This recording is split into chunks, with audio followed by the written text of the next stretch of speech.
that there be a full and complete study of classified technologies connected to this subject to see how they could be properly declassified and applied for peaceful energy generation so that the world may get off of fossil fuels in enough time to prevent greater ecosystem damage or war over the looming energy crisis, which is sure to sweep the earth in the coming decade. This is a matter of the most pressing import. It has been ridiculed, yes. I know many in the media would like to talk about little green men. But in reality, the subject is laughed at because it is so serious. I have had grown men weep who are in the Pentagon, who are members of Congress, and who have said to me, what are we going to do? Here's what we will do.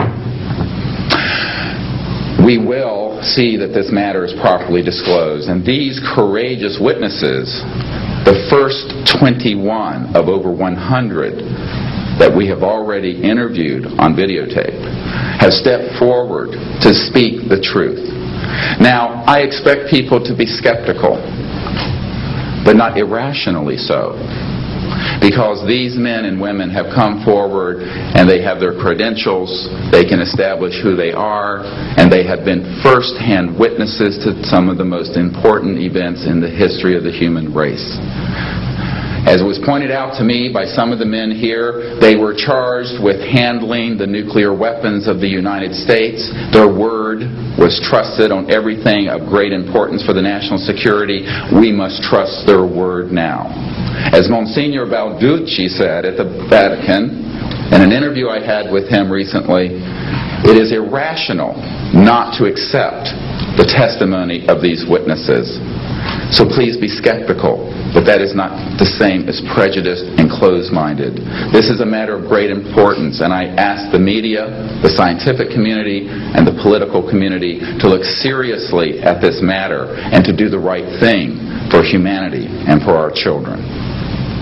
We have available for the media and for members of Congress a nearly 500-page briefing document with transcripts from dozens of these top-secret witnesses. We have a 4-hour videotape summary. It's not a commercial product, I'll warn you, from this project of the 120 hours that we have in interviews so far. They've been boiled down to 4 hours, and it's available for the Congress to review and for the major media to review. We can establish that this subject is real and has tremendous significance for the human future. I ask on all of you who are listening to contact the members of Congress that represent you and the leaders around the world and other countries and ask them to hold an honest inquiry into this subject to support a ban on weaponizing space, since we are sharing space with other life forms. And that we move quickly as a people to understanding that this is the end of the childhood of the human race. It is time for us to become mature adults in the cosmic civilizations out there. To do this, we must become a peaceful civilization, and we must look as we go into space with an intent of cooperating with other civilizations, not weaponizing that high frontier. The men and women who will speak next will do so in order, beginning on your left. They will introduce themselves. I ask for the media to refrain from questions until each witness has spoken briefly about who they are and what they have personally been involved with or witnessed in their government, military, or government-connected careers. At the end, we will have questions. All of you may ask questions for as long as we can stay here, and we will provide you with all the information that you need. So we will begin now with the first of our witnesses, Mr. John Callahan.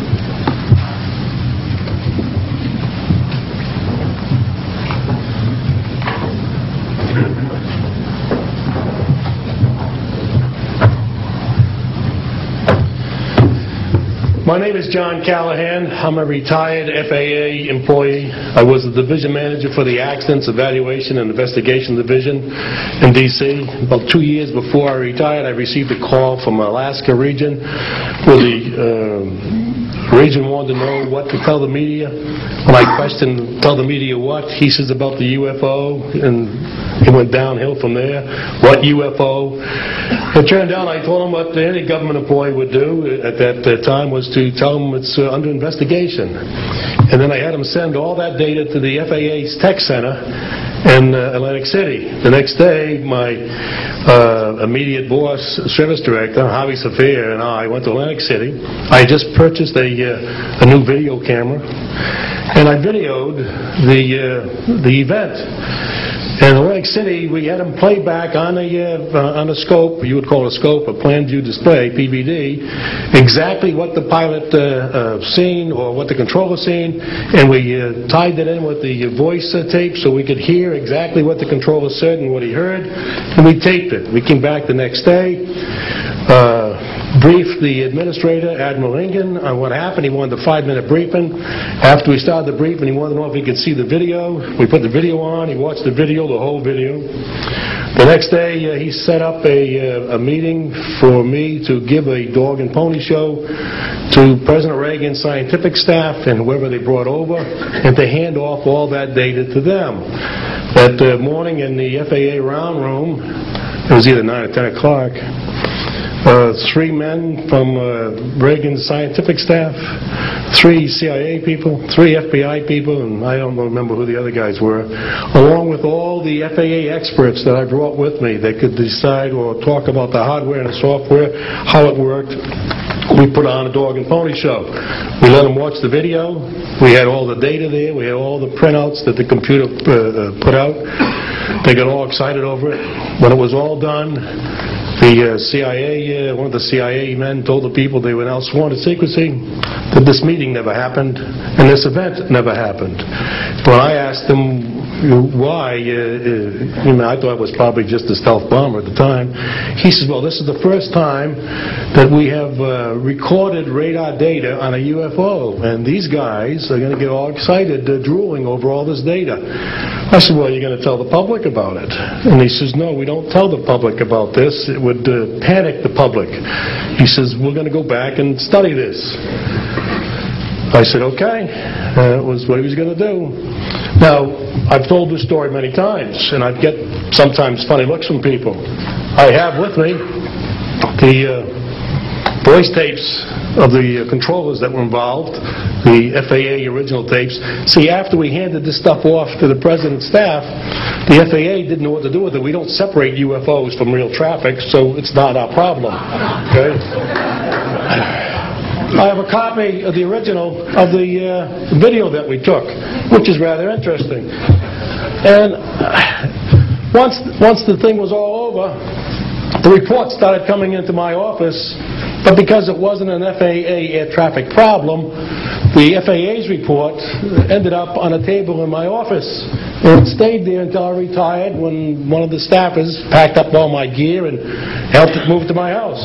Also, in a box I found just a few days ago, in my 1992 tax return, I have the target printouts from the computer data, which, so if you wanted to or look at every target that was up there at the time, you can now reproduce this from this piece of paper here. And it's called the UFO incident, Japan 1648, I believe the number was. It happened on November the 18th, 1986.